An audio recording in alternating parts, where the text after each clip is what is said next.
Sama sekali tidak memprovokasi ayah ini. Jika ada yang berani menyentuh putrinya, dia akan membuat orang itu hidup lebih buruk dari kematian.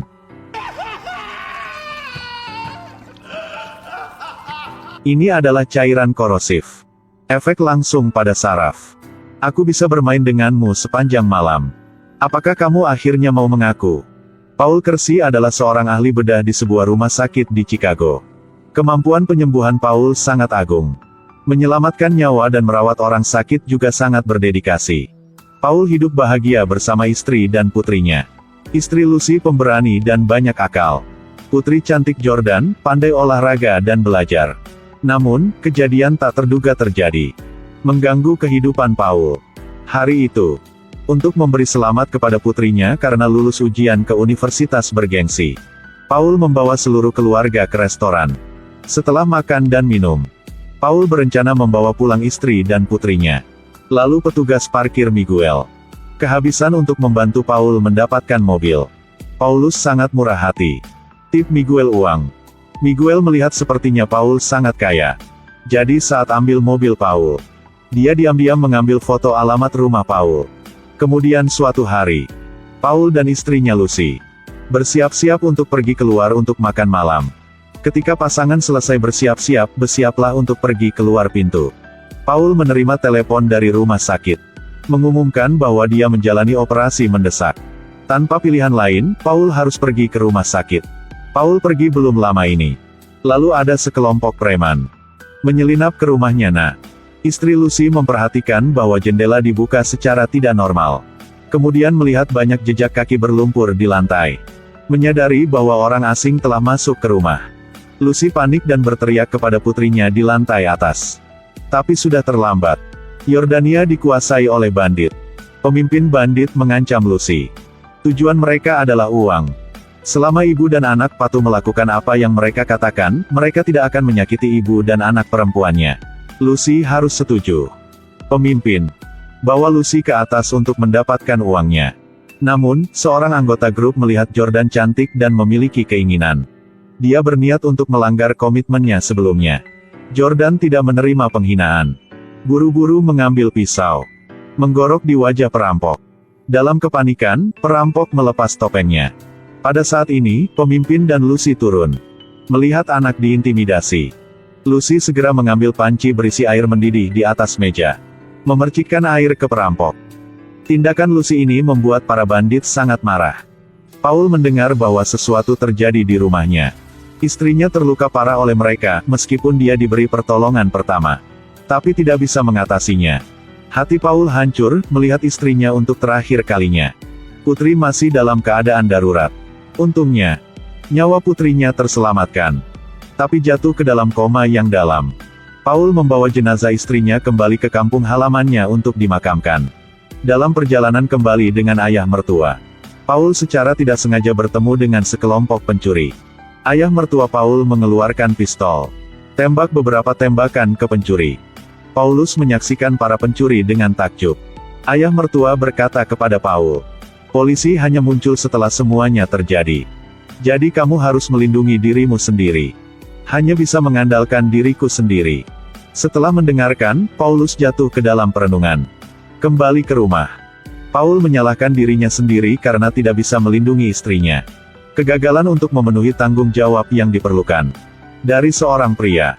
Sejak kejadian tragis itu, Paul tidak bisa tidur setiap malam. Dia bahkan harus minum obat tidur untuk tertidur. Paul memanggil serif yang bertanggung jawab atas kasus ini. Polisi mengatakan bahwa kasus tersebut belum membuat kemajuan baru. Paul hampir menjadi benar-benar depresi. Terpaksa mencari bantuan dari psikiater. Pada akhirnya, Paul tidak bisa duduk diam lagi. Secara pribadi pergi ke kantor polisi untuk menanyai kasus ini. Kapolsek mengatakan, saat ini, mereka hanya menyelidiki sekelompok 3 orang. Apalagi, mereka semua pemula. Selain itu, mereka tidak menemukan petunjuk yang berguna.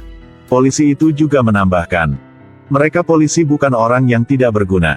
Karena benar-benar tidak bisa melakukan apa. Mendengar polisi mengatakan itu, Paul menjadi lebih marah. Dia bertekad untuk membalaskan dendam istri dan putrinya sendiri. Suatu malam, di jalan pulang ke rumah, Paulus melihat 2 penjahat. Melecehkan seorang wanita. Jadi, Paul dengan keras memanggil mereka untuk berhenti.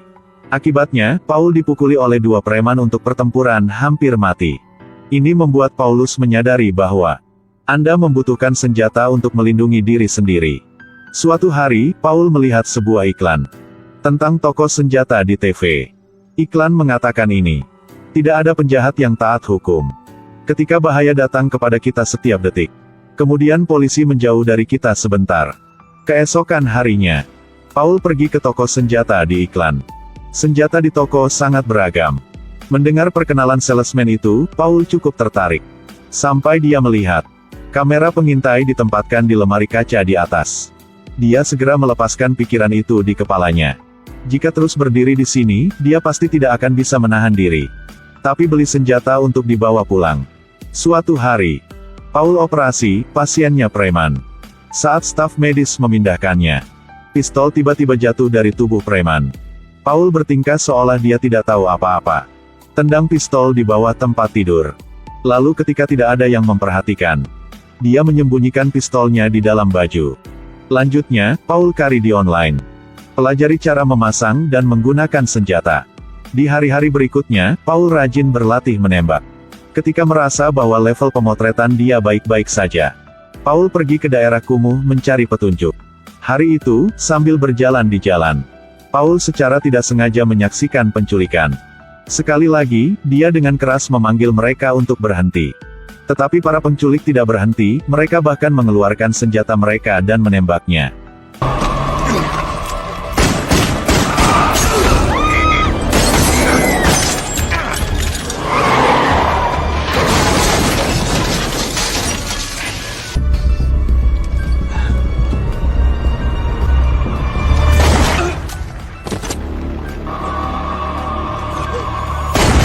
Namun, semuanya direkam oleh seorang gadis. Polisi dengan cepat tiba di tempat kejadian. Video hanya menangkap punggung Paul. Tak lama kemudian, video tersebut menjadi viral di internet. Komunitas online mengomentari kejadian ini. Korban selamat. Sangat berterima kasih atas tindakan murah hati Paul. Pendukung Paul menghormatinya sebagai pahlawan kota. Sementara itu, keberatan mengatakan bahwa harus memanggilnya Dewa Kematian Chicago. Kemudian besok, Paul menerima pasien, seorang anak terkena peluru. Bocah itu berkata, seorang pecandu narkoba menembak. Dia juga memaksa bocah itu untuk menjadi pengedar narkoba untuknya. Setelah mendengarkan, Paul segera pergi mencari pecandu. Lalu, dia dan kaki tangannya membuat komentar kasar tentang seorang wanita di jalan. Tapi di detik berikutnya, Dewa Kematian menyerang lagi. Tindakan ksatria. Media sedang hangat membahas tentang cara Paul melakukan benar atau salah. Paul menonton acara tentang dirinya di TV. Suasana hati menjadi sangat bahagia. Beberapa hari terakhir, Paul menerima kasus lain terkena peluru. Kebetulan pasien ini adalah Miguel, si tukang parkir. Paul melihatnya. Arlojinya yang hilang di tangan Miguel. Meskipun diselamatkan oleh dokter yang berdedikasi, tapi Miguel tidak selamat. Paul mencuri ponsel Miguel dari kantong baju. Memegang tangan Miguel untuk membuka kunci telepon. Paul menemukan petunjuknya di ponsel Miguel. Miguel membeli arloji dari toko di pasar gelap. Setelah itu, Paul sendirian ke toko itu. Awalnya, Paul hanya ingin mendapatkan kembali barang curiannya. Lalu andalkan item untuk menemukan petunjuk. Tapi pemilik toko ponytail memperhatikan. Paul datang ke sini untuk beberapa tujuan jahat. Ponytail diam-diam mengirim pesan ke Fish, salah satu perampok yang membunuh istri Paul. Setelah mengirim pesan, dia akan mengambil pistol. Tapi Paul menemukan. Dia segera mengambil kendali dari Ponytail. Selanjutnya, gunakan pistol. Ancam dia untuk menemukan barang yang hilang. Sekarang juga, Fish menerima berita itu, mengambil pistol dan berlari. Paul melihatnya melalui kamera pengintai. Melihat Fish masuk, Paul dengan cepat mengelak. Akibatnya, Ponytail tidak punya waktu untuk menghindari peluru. Ditembakkan di kepala oleh rekannya. Fish menolak untuk melepaskan Paul. Dia menginjak genangan darah, terpeleset dan jatuh. Paul mengambil kesempatan itu. Dia meraih gitarnya dan memukul wajah Fish. Dorong rak ke bawah ke badan Fish. Paul melihat melalui kamera pengintai untuk mendeteksi lokasi Fish. Ketika Fish tidak memperhatikan, tembak dia di kaki. Fish jatuh ke lantai. Paul menendang luka di kaki Fish. Memaksanya untuk menceritakan berita tentang rekan-rekannya. Fish tidak bisa tahan lagi. Dipaksa untuk mengungkapkan nama dan alamat rekannya. Saat Paul tidak memperhatikan, Fish menendangnya ke lantai. Dia mengambil pistolnya. Perlahan berjalan menuju Paul. Fish dengan bangga bermaksud untuk berbicara ketika dia menang.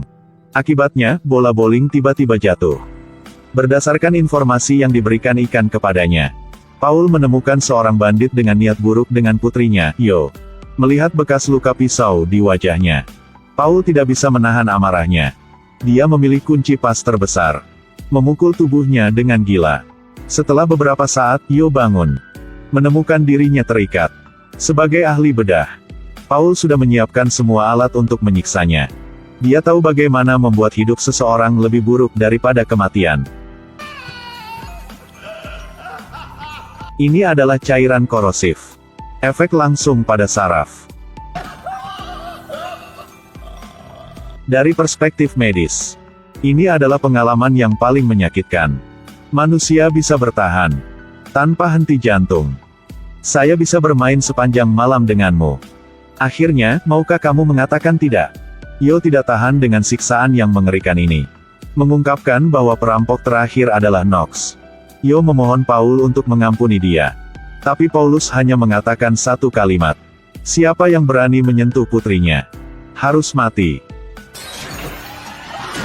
Paul belum sempat menemukan Knox. Dia aktif menghubungimu. Knox membuat janji untuk bertemu dengannya di bar. Malam itu, Paul pergi ke bar. Bahwa Knox membuat janji dengannya. Keduanya ingin membunuh yang lain. Paul terjebak oleh Knox. Dia membuat serangan mendadak menembak bahu Paul. Namun, Knox tidak jauh lebih baik. Dia ditembak beberapa kali berturut-turut oleh Paul, terkena satu di perut. Dalam pertempuran ini, keduanya terluka. Lihat situasinya tidak baik. Paul dengan cepat meninggalkan tempat kejadian. Pulang ke rumah, Paul mencoba menahan rasa sakit, menyembuhkan lukanya sendiri. Dan Knox yang brengsek sengaja berpura-pura menjadi warga sipil yang terluka dalam tembakan. Dia mengatakan kepada polisi bahwa orang yang menyebabkan tembakan itu adalah Paul. Tapi polisi tidak punya bukti. Jadi tidak bisa menangkap orang. Pada waktu bersamaan, Paulus menerima kabar baik. Putrinya Jordan telah sadar kembali. Paulus berkata kepada putrinya, ibunya meninggal. Ayah dan anak membenturkan kepala mereka bersama-sama, menangis dengan sedih. Seminggu kemudian, Jordan keluar dari rumah sakit. Paul bersiap untuk membawa pulang putrinya. Di lift, ayah dan anak Paul bertemu musuh bebuyutan, Knox. Paul dan Knox mengatakan beberapa kalimat sederhana tetapi mengandung kematian. Hanya Jordan yang tidak mengerti. Sepertinya pertempuran sengit lainnya akan segera terjadi. Setelah membawa putri pulang, Paul segera pergi ke toko senjata. Beli senjata dan amunisi dalam jumlah besar. Cukup yakin sampai malam. Knox memimpin dua pria bersenjata lagi untuk masuk ke rumah Paul. Paul telah mempersiapkan sebelumnya. Dia menyuruh putrinya bersembunyi di bawah tangga, hubungi polisi. Dan dia bersembunyi di sudut menunggu musuh datang. Setelah seorang pria bersenjata memasuki ruangan, dia segera menembakkan peluru berturut-turut ke tempat tidur. Membalikkan selimut dan menyadari bahwa ditipu. Paul bersembunyi di toilet. Buka keran air. Pria bersenjata itu mengira dia sedang mandi. Mendengar suara tembakan, yang lain buru-buru berlari. Paul sudah bersiap sebelumnya.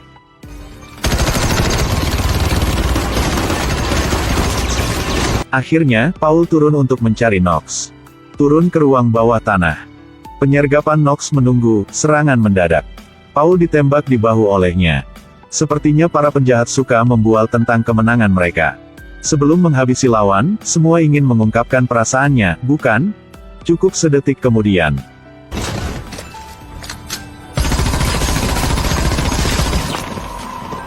Heyo mau mengatakan apa lagi?